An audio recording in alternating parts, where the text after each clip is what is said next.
92.7. 92.7. 92.7. 92.7. 92.7. WVHS FM. Captain Adams Happy Hour. On 92.7 WVHS FM. WVHS FM. Captain Adams Happy Hour. Ladies and gentlemen, you are on WVHS FM 92.7, and you are listening to Captain Adams Happy Hour. I am Captain Adam of Captain Adams VHS Pirate Ship. Welcome to the program. Hopefully you caught the last episode wherein we discussed thrift store finds, mainly pertaining to VHS you find on those hallowed shelves. And then, of course, the conversation turned to ex-rental VHS, which are sort of the one and the same, because ex-rental VHS very commonly found on thrift store shelves. So, yeah, the conversation was very interesting. We talked to Sandra Reynolds, author of the book One Man's Trash, a survival guide to thrift stores and flea markets. And she is also a thrift store enthusiast, so it was very nice to talk to her. We kind of found out a little bit about the inner workings of the thrift store and all of that. Very interesting show. If you haven't caught it, go ahead and check it out. But today is going to be no exception as far as interesting shows go, because today we're going to be talking about, a video company that you might not know the name, but you certainly know the game. We're going to be talking about Burbank Video and Cartoon Cavalcade VHS. You know precisely what I'm talking about, even though you may not have even thought about these in years, if not decades. But it's something we all saw, and probably we all had at least one of these. And if you're a VHS collector, you probably have a few of these in your collection as well. The cheap Cartoon Cavalcade VHS, mainly spearheaded by the company Burbank Video, very cheaply produced VHS. And that certainly translated in the market, because these tapes did not last very much. And you found them everywhere, from grocery stores to Kmart's to Ames or Jamesways to Zehrs'. They were everywhere. They were cheap. They were stuff you begged your mom to buy you because Porky Pig was on the front, or Bugs Bunny, even though these things were jam-packed, filled with cheaply produced early public domain cartoons, or sometimes they went a step further and just gave you licensed characters, but without the license part. So we're going to talk about them and how they got around the whole copyright thing. So that's going to be fascinating. We're going to be talking to copyright lawyer, what's his name? Harold Hampstead. So he's going to be checking in with that to let us know how that might have actually worked, because clearly it worked. There was lots of these tapes. Many of them were totally unlicensed, but contained licensed characters. So the punk rock pirates of the home video world, Burbank Video, and the other fly-by-night distributors that followed suit with the Cartoon Cavalcade VHS. So we're going to be talking about that. And as far as beer reviews go, we typically do beer reviews on the show as well. But I'm not going to be doing that on this episode because, well, honestly, I'm getting over one hell of a stomach bug, and I'm still a little ill, and the thought of drinking beer just really makes me want to vomit. So I'm not going to be doing a beer review today, but that's all well and good. We'll get back on the normal format next time. But for today, we're going to be talking about Burbank Video and Cartoon Cavalcade VHS. So be sure to stick around, and when we come back, we're going to get the ball rolling and talking about the cheapest VHS that were ever produced and the unlicensed world they lived in. So stick around and keep it locked right here to WVHS FM 92.7 for Captain Adams Happy Hour. Captain Adams Happy Hour. On 92.7 WVHS FM. WVHS FM.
Happy Hour. On 92.7 WVHS FM. WVHS FM. Captain Adams Happy Hour. You are on WVHS FM 92.7, and welcome back to Captain Adams Happy Hour. I am Captain Adam, and today we're going to be talking about Cartoon Cavalcade VHS. If you're a VHS collector, then you know precisely what I mean. And if you're not a VHS collector, well, first of all, I don't know why you're listening to this show, but welcome all the same. Cartoon Cavalcade VHS were very prominent VHSs throughout the 80s, early 90s.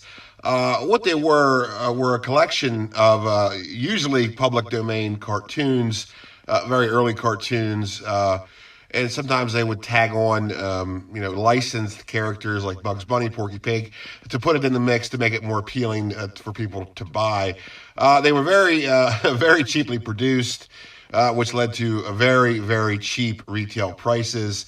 At an age where VHS could cost almost $100 or more, these VHS offered a surprisingly welcome price tag.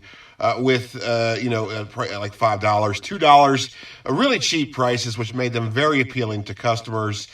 So you would just buy them, even though the tape was very cheap and half the time would not survive multiple viewings. They were the kind of tapes you bought, for your kid, or if you were a kid, you saw a tape with Bugs Bunny or Woody Woodpecker on it at Zayre's or Kmart or something, and you begged your mom to buy it because you just had to watch it. And you'd get it, you find that there was like one Woody Woodpecker cartoon on it, and then the rest were like these weird, almost pseudo-disturbing early cartoons where nothing really made any sense. Everybody was dancing. Teapots are dancing around, just a bunch of weird stuff. Often had a lot of early racist material in it, too, because they were from the 40s. So there's a lot of interesting stuff contained in those early cartoons. You'd watch these tapes as a kid, and you really didn't really know what you were seeing. So they were very interesting for that. They would also become known as the babysitter tapes because parents would simply, buy them, pop them in the VCR for their little kid to watch while the parents went and smoked meth. Maybe they didn't smoke meth, but they might have sold it. But anyways, they were referred to as babysitter VHS because it's just something you put in the VCR, turn the TV on, and just had your kids shut up for an hour or so. Even though they were watching these very unsettling cartoons with a lot of racist material in them. So it's for the most part that's what it was, but that wasn't always the case, obviously. But there was the 40s, so things were a little sketchy back then. So Cartoon Cavalcade VHS, they are precisely what they sound like they are. They're cheaply produced VHS, very easy price tag. But cheaply produced also means you get a very shitty product. And the shitty product would be a cheaply made VHS tape filled with a bunch of weird cartoons that were sometimes public domain for the most part, but sometimes they wouldn't be. Yeah, sometimes they would be fully licensed characters from major studios like Warner Brothers or MGM or who was the studio that did Popeye? Flesher? Well, you know what I'm talking about. They'd have stuff on there that you sort of wondered if they had permission to use, and it seems that most times they really didn't. Now, it's interesting because I brought up Burbank Video in the first part of the show. Burbank Video, was in the game of these Cartoon Cavalcade VHS, but not so much later on until 89. And they did stick to strictly public domain cartoons. And actually, they didn't really produce a lot of these VHS. So though they're pretty synonymous with the Cartoon Cavalcade VHS, they really didn't have much to do with it. But for some reason, they're associated with it so much so that when you say Burbank Video to anybody who knows what that is, they automatically assume that you're talking about Cartoon Cavalcade VHS, but really they weren't exactly a major player in the game. They just had a highly recognizable name, to a certain extent.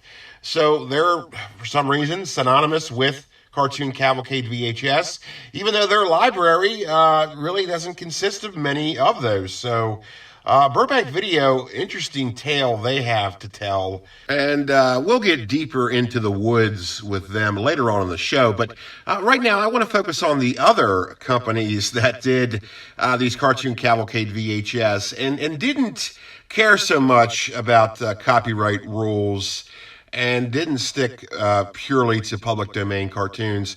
The ones that would also use the licensed characters, which obviously had to be illegal to some extent. There's no way that these fly-by-night VHS distribution companies with these really cheaply made VHS, these productions that were just awfully made, there's no way that Warner Brothers gave them permission to use their characters in one of these just terrible VHS. So it leads you to believe that they didn't get permission and they just did it punk rock style, and they just put it on there anyway, and knowing that they probably would never get caught.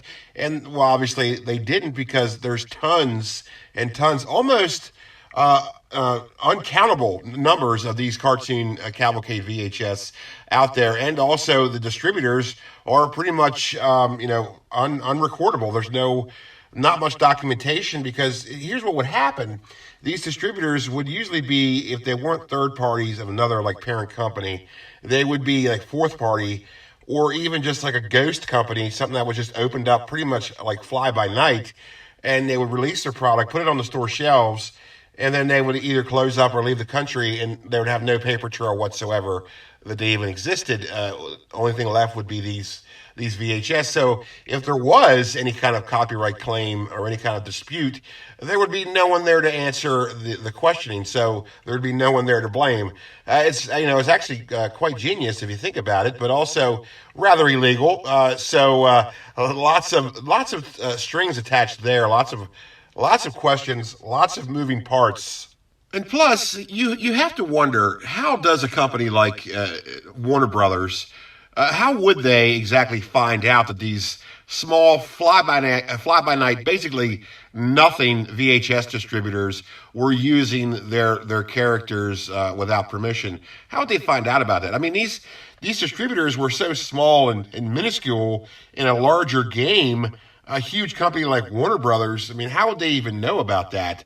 And by the time they would find out about it, if they even did, there wouldn't be anybody around to sue. So you wonder, how successful any kind of case against these companies would be, because half the time these companies would either be absolved into something else or just completely gone entirely. So would there even be a point to even sue, if you were a big company like Warner Brothers or MGM or something like that? So it really is, it was a pretty good plan on these fly-by-night distributors' parts, because it's almost like you even though you should be sued and you could be sued, but you would not be sued because no one would really even pursue it if they even knew about it at all. So it was pretty damn genius. Almost a case of, it's better to ask for forgiveness than permission, because I'm sure if these, rinky-dink operate out of a closet, these distributors, these really cheap distributors, if they were to approach Warner Brothers and say, hey, could I use Elmer Fudd on a tape or something like that, they would most certainly tell them no. So, you just kind of went ahead and did it and hoped you didn't get sued. And then if you did, even if you were to get sued, it wouldn't matter because you weren't there anyway. So, it's almost like they wouldn't bother pursuing it. And even if they did, there would be really it would be a fruitless effort, because the company would just go. They would either go bankrupt or they would just, up and leave. That's just what they would do. And if you're not familiar with this, VHS through the 80s and into the early 90s, maybe even throughout the 90s in general, there were thousands and thousands of VHS distributors. In fact, the ratio is the major players of the game, like your Warner Brothers, your Orions, your Embassy Entertainments, MGM Home Video, stuff like that, your major your major players, MCA, Home Video, they were really a small portion of the VHS distributors because most of them, 80% or more, well, at least 80%, was made up by these very small work out of a closet VHS distributors that were usually third parties of bigger companies, or they would just open up overnight and put out a couple releases and close up a few years later. So really, VHS distributors, there were so many of them at a time that it was practically like the Wild West, and there were so many names in the game that it was really kind of hard to keep track of them. And it still is. So, and let me be clear here. A lot of these licensed characters that are on these Cartoon Cavalcade VHS, the cartoons that they're featured in, usually are technically public domain for whatever reason. The weird copyright loopholes and licensing loopholes there is, or at least that existed at one time, would allow these things to be used as public domain because there was just, there wasn't much oversight in what was and what wasn't copyrighted. Like say, Bugs Bunny obviously was copyrighted, but not all of the cartoons that he was in were copyrighted. In fact, through some legal loophole, certain products were public domain because, at the time it very much was. Copyright and licensing laws were very much what's the word I'm looking for? Sort of just floating around. There really was not much of a solid law that would state like what was and what wasn't copyrighted. So there's a lot of like legality there that's a little complex, a little bit too complex for the show, and I don't really want to get into it. But so yeah, they would use licensed characters without permission, but the cartoon that character would be in would be not copyrighted, so you could use it.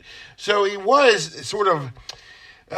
So maybe these companies were rather unfairly accused of being like pirates when really they were using public domain stuff, and it's not their fault that major company who has a licensed character being used without permission. It's not this little rinky-dink distributor's fault that they didn't tie all their loose ends together, and now they have a few cartoons that have Elmer Fudd in it that's not licensed to Warner Brothers. So, it's not these little companies' faults that these legal loopholes get in the way. They're just going to do what they're going to do to make money. Now, that's not to say that all of these licensed character cartoons weren't copyrighted and were public domain, because a lot of them weren't. A lot of companies did this. Burbank Video was one of them. Now, they did do their homework as far as what was public domain, technically or not. They did their homework, so they're not really the pirates that people assume they are. But there were a lot of other companies like Horizon Home Video, right? Like, who the hell are they, right? What's the other one? Family Time Entertainment, stuff like that. Valentine Home Video. They would use cartoons that they clearly had no permission to do so, but the copyright laws were as they were, and it sort of allowed them to do so in sort of a sneaky way. Now, to clarify more of this, or at least to do his best to clarify, because it is rather complicated, on the copyright laws and just these unlicensed use of the characters. We have on the show, joining us by phone, Mr. Harold Hampstead. He is a copyright attorney, and he is with us to talk about Cartoon Cavalcade VHS. Mr. Hampstead, thank you for joining the show. How are you? Thank you very much for having me. I'm doing very well. I'm glad to hear that. Now, Mr. Hampstead, a copyright attorney, that's pretty much exactly what it sounds like it is, right? Yes, well, a copyright attorney is just that. It's an attorney who deals in copyrights and contracts concerning copyrights and licenses for products of any sort. And you are absolutely 100% correct about the complexity of the subject, because anytime you require an attorney in anything, it automatically means it's going to be complicated. Yeah, that's what it certainly seems like. I'm trying to make sense of all this. I've always had a little bit of a hard time getting my head wrapped around copyright stuff, most certainly when it comes to entertainment. Now, to my understanding, when it comes to copyrights in the entertainment industry, it's a whole other can of worms. Is that correct? Yes, that is correct. Very correct, actually. And ever since the dawn of the movie or television industry, or any kind of like on-screen entertainment, the copyright issues have always been very vague. The copyright laws sort of operated in a bit of a dark ages kind of medieval sort of way where it was very hard to really get a good handle on what was the actual laws, and it would always seem to lead to some sort of loophole or technicality that people could easily work around. In fact, every time there would be a new copyright law put in place, there would be two other loopholes that would go with it, and about 10 other people who would figure out a way to exploit those loopholes. So, in other words, it's sort of a big industry where no one really knows what they're doing, and we all just sort of go along with it. It seems like the rules are sort of made up as it goes on. Now, I think we all assume and maybe take for granted the concept of a copyright and licensing, because we all just sort of assume, okay, a movie gets made or a cartoon gets made or whatever, and it's automatically copyrighted. But that's not the case. Is that right? Yes, that is correct. It should never be assumed that something is copyrighted just because it's out on the market, no matter what it is.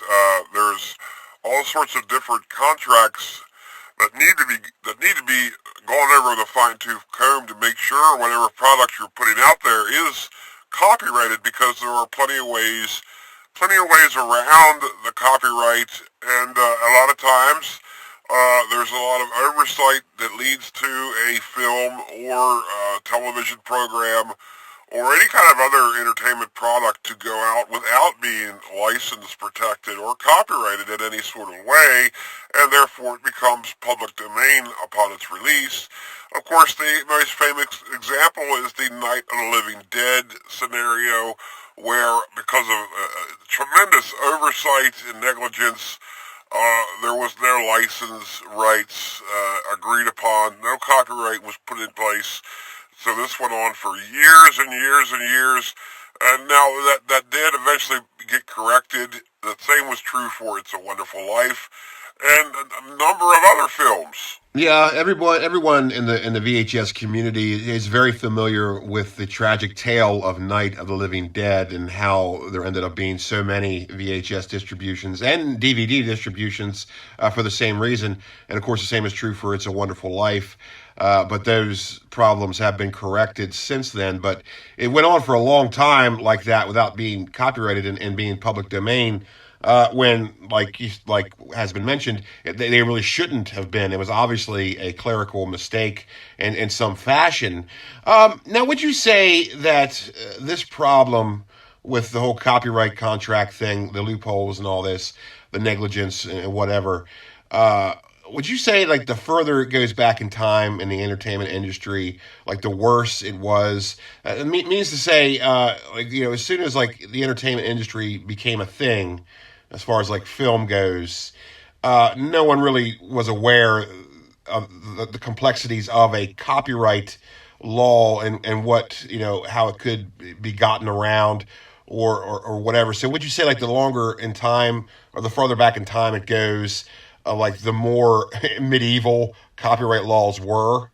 Well, yes, that's true. In all actuality, it really didn't get sorted out till fairly recently, because through the 80s, it was still very much the Wild West of copyright laws, which led a lot of stuff to happen as far as what you're talking about, the Cartoon Cavalcade VHS, because the characters were very much licensed and weren't up for fair use, but the cartoons they were in were public domain through some kind of copyright loophole, meaning meaning that for whatever reason, the character was licensed and therefore not able to be used openly without a copyright, but the program the character was featured in was public domain. Now, does that make any sense? No, it doesn't, but that's why you need attorneys for this kind of stuff. Well, I tell you, it seems like a case where things have just been made way overly complicated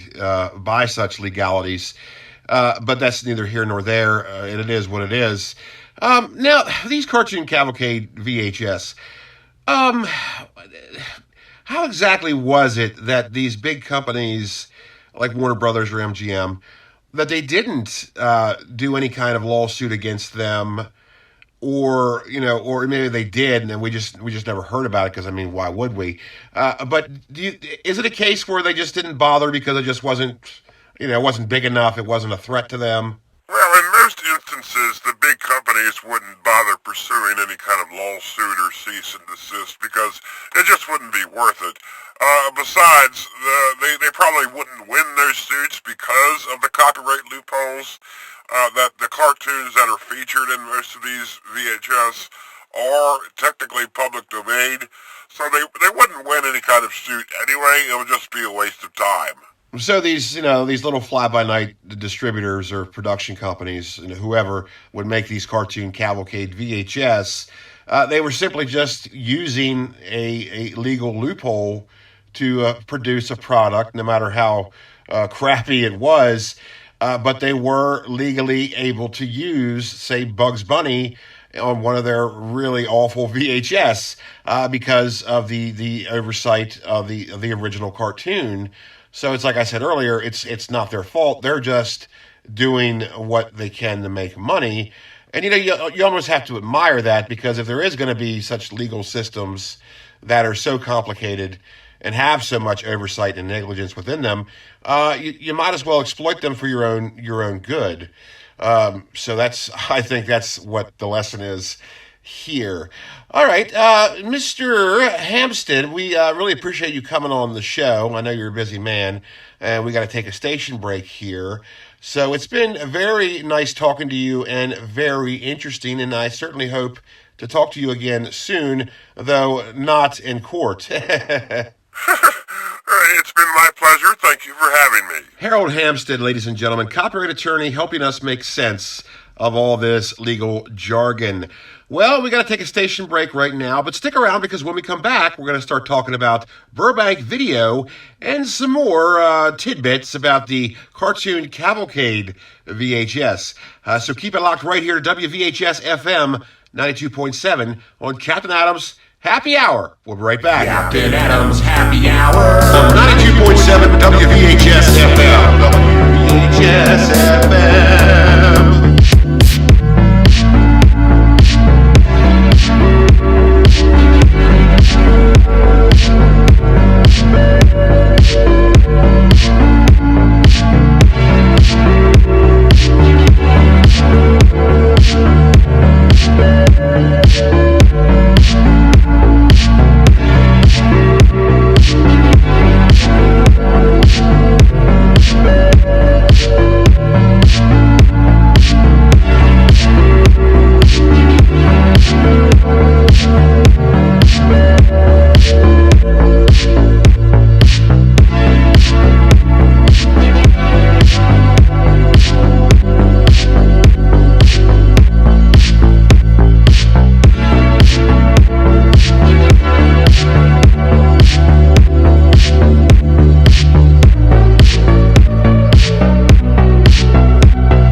Captain Adams Happy Hour. 92.7 WVHS FM. WVHS FM. Captain Adams Happy Hour. You've got your radio dial locked in right here to WVHS FM 92.7, and you're listening to Captain Adams Happy Hour. I am Captain Adam. Welcome back to the show. We have been talking about Cartoon Cavalcade VHS and the strange world of copyrights when it comes to home media distribution and licensing. Been rather interesting. I tend to not really want to talk about legal jargon as much because it is sort of, it can get a little dull, I suppose. And even though it is rather fascinating, it does have a lulling effect. And so I'm going to try to not really talk about legality anymore as it pertains to home media copywriting. And but we talked to copyright attorney Harold Hampstead about how these Cartoon Cavalcade VHS really were able to get away with putting licensed characters in non-licensed VHS. So that was pretty interesting. Turns out that the character might be licensed, but the program or cartoon or film that they're in, sometimes they're not particularly copyrighted, so they're public domain. So through a legal loophole, they're able to use them without fear of retribution. And we've also come to the conclusion that these big companies aren't really going to, struggle with a frivolous lawsuit that they'll probably lose anyway, because the cartoon featured in the tape is technically public domain, so why bother? Obviously, these weren't too much of threats to these big companies like Warner Brothers or MGM. But there is another big company, huge company actually, that does worry about stuff like this and really makes them look like assholes, more assholes than they probably actually are. Even though they are assholes. And of course, I'm talking about Disney. You might be familiar with the tale, I believe it was back in 90-something, maybe 95, 96, where there was a little family-operated daycare in some little town in some little state that really didn't affect anybody's lives, let alone Disney's. But this little daycare decided it would be nice to show have a little showing of The Lion King on VHS as a little treat to the kiddies. And Well, they got in trouble for it. You might recall this tale. Disney, of course, certainly buried it because it turned out to be a public relations disaster because nobody liked it. Nobody was on their side. What had happened was somehow they found out that this little daycare center was showing The Lion King in a public setting with no right to do so. They are actually probably the first company in history to take the FBI warning at the front of the tape seriously, excuse me, because they found out about it and didn't like it and sued this daycare, this little family-run daycare center that just managed to scrape out its existence on this earth, was being sued by possibly the biggest entertainment company in the world, if not the known universe. This company, this Disney, you might have heard of them. They had the gall to sue this little daycare for daring to show The Lion King in a public setting, even though technically, I guess, since the daycare charges a fee for them to watch your kid. So I guess it wasn't free per se, but this showing was it was free, but even though I guess the services was, so technically it wasn't free. So they were charging to see it without Disney's permission. But who would have thought you needed Disney's permission to show one of their shitty movies to daycare kids just to kind of brighten their day and maybe make the daycare work a little easier. But no, instead of just brushing it off, Disney decides to go full throttle and sue them. Now, fortunately, it turned out okay for the daycare because the case was eventually dropped because word did get out. And like I said, nobody liked that. Everybody, they chastised Disney for having the nerve to sue a little daycare just for showing a VHS tape. It goes beyond the boundaries of what's right and wrong, and it just proves that Disney, I know everybody thinks Disney is so great. Disney is not great. Disney is very much an evil empire, to coin a phrase. And that's just further proof of that. And like I said, they did try to bury this story because, it was a PR disaster and they got a lot of shame for it, but obviously they were able to recover and everything was okay. But yeah, that happened. And so companies, they can take this stuff very seriously. Now that's a case where it's, that's taking it extremely seriously. And I don't understand why a company would even bother doing that, but they did. So yeah, copyright laws are taken, well, they can be taken very seriously.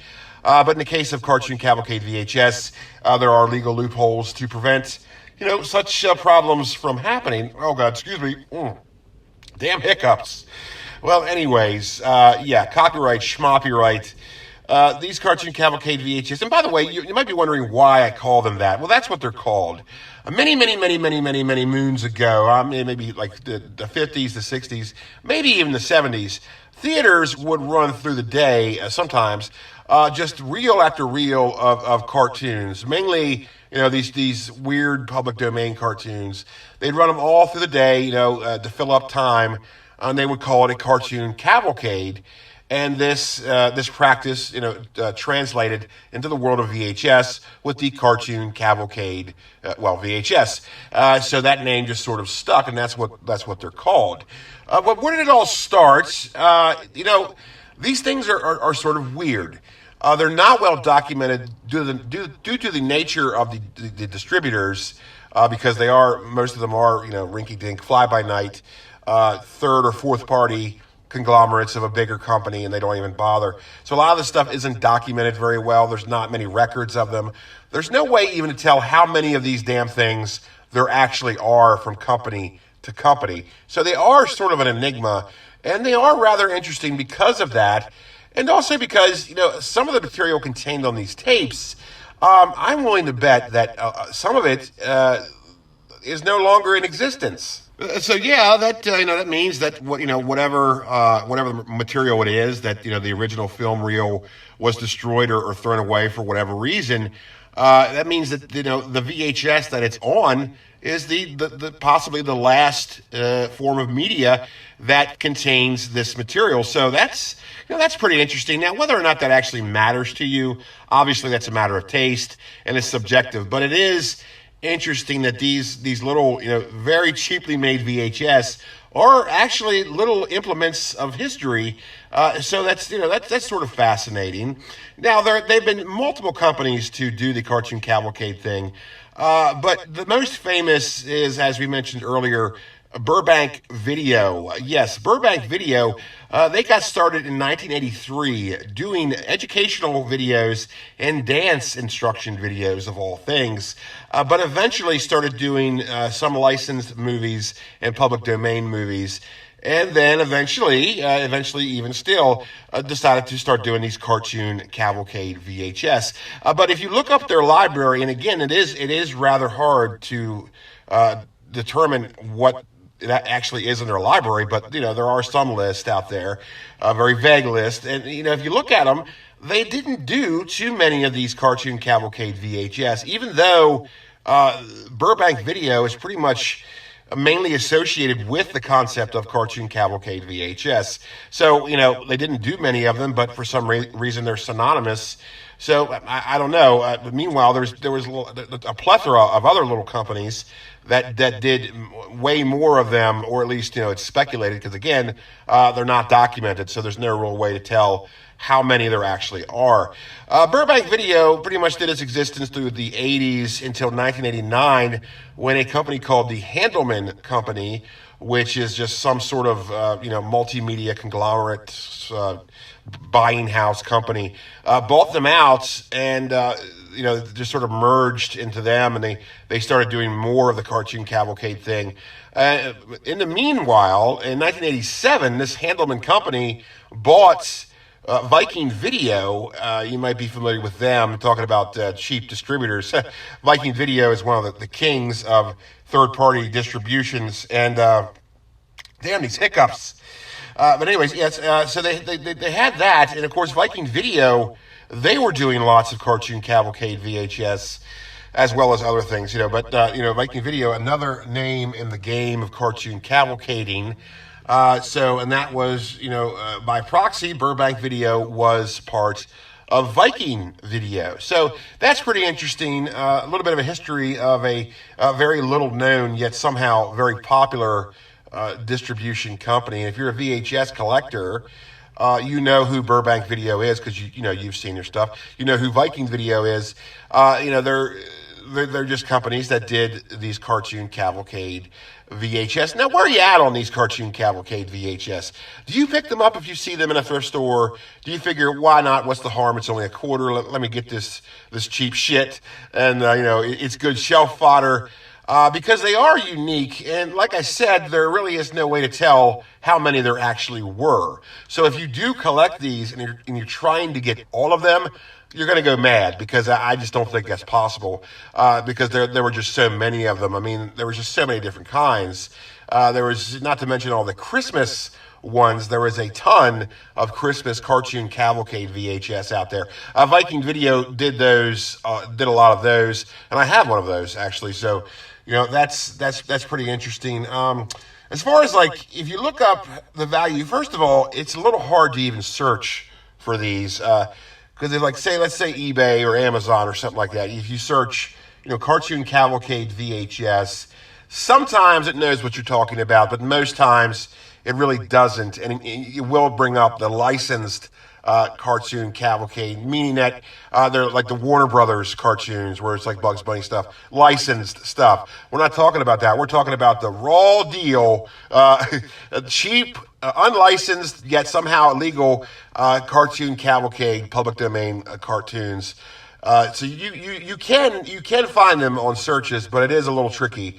If you look them up, they're sort of all over the place, like price-wise, and I know I talk about price on this show a lot, and the main reason for that is because it's one of the things that makes VHS collecting very interesting, to see what this stuff is valued at in the public's view as far as a collector's market goes.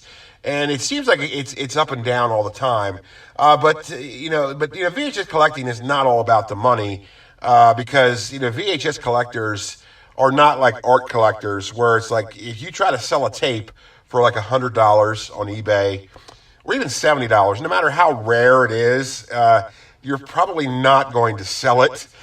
There really isn't that many eccentric VHS collectors out there that I really could speak of. So it isn't like art collecting or any kind of fine antiquing. It is what it is, and I think all of us VHS collectors are really just out there looking for those gems, for a decent price. We know that there's not really much money to be made in this business, if you can even call it a business. So to be a VHS collector solely for the money is laughable, because that just isn't going to happen.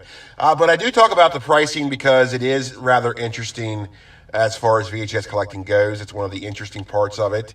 And these Cartoon Cavalcade VHS, the ones you can find, they don't go for very much, $5, maybe $10. Maybe every now and again you'll find a cheeky little devil who wants to sell one for $20 or $25. But for the main part, they're about $5. And of course, you can find them on thrift store shelves, sort of frequently. I've always found one on every thrift store visit. Whether or not I buy them, that's a different story, because, well, I've never been too interested in them, though recently my interest in them has sort of increased, because they are rather fascinating. Like I said, they are little pieces of history, because some of the material contained on them, it probably doesn't exist anymore. Certainly didn't get a DVD transfer, because a lot of this stuff, why bother? So the VHS of them, some of the stuff, it's the last media that exists of them. So they are little pieces of history, and for a quarter or for 50 cents or for $1, why not just pick it up? It's cheap. It's sort of worth it, I guess, and it's interesting. But how about you guys out there? How are you? What do you think of Cartoon Cavalcade VHS? Do you collect them? Do you watch them? Are you afraid that if you watch them, the tape will just simply disintegrate? Because they are very cheaply made, which, hence the price point, the MSRP of them, being $2 and $5 at a time when VHS was, $50 or more. And, even VHS at its cheapest was still around $10. So you're buying these tapes for $10 or for $2 or $5. You really know what you're paying for. So do you even bother watching them, because they're just going to break? So, let me know in the comments below. And, I think that's pretty much going to put a bow on this episode. Thank you for hanging in there. Like I said, the channel, the Captain Adams VHS Pirate Ship channel, isn't changing the format. Everything's going to be still the same. I'm just doing this little show just to try to, change things up a little bit. So if you're wondering if anything's going to be different, no, not really. We're going to do the same adventures and Week of the Weeks and, the openings to VHS, stuff like that. It's going to be the same, just with this little show thrown in. So, oh God, damn these hiccups, man. I don't know where they're coming from, but my diaphragm is just going berserk right now. Well, anyways, and yes, this is right around the time when we do a beer review, but like I said earlier, I am getting over a really bad stomach flu, and I just don't feel like drinking beer. The thought of it is just kind of gross. So I'm not going to do that. If I'm going to do a beer review, I'm going to do it right. I'm going to do it, healthy, because if I review any beer right now, it's going to make me want to vomit, I think. And that's not really fair to whatever beer I'm reviewing. So we'll save it for next time. And speaking of next time, be sure to, keep it locked right here to WVHS FM 92.7 for Captain Adams Happy Hour. Thank you for listening, and take care out there. Bye-bye. Captain Adams Happy Hour. 92.7. 92.7. 92.7. 92.7. 92.7. VHS FM. 92.7. 92.7 WVHS FM. Radio for the discerning VHS collector. Captain Adams Happy Hour.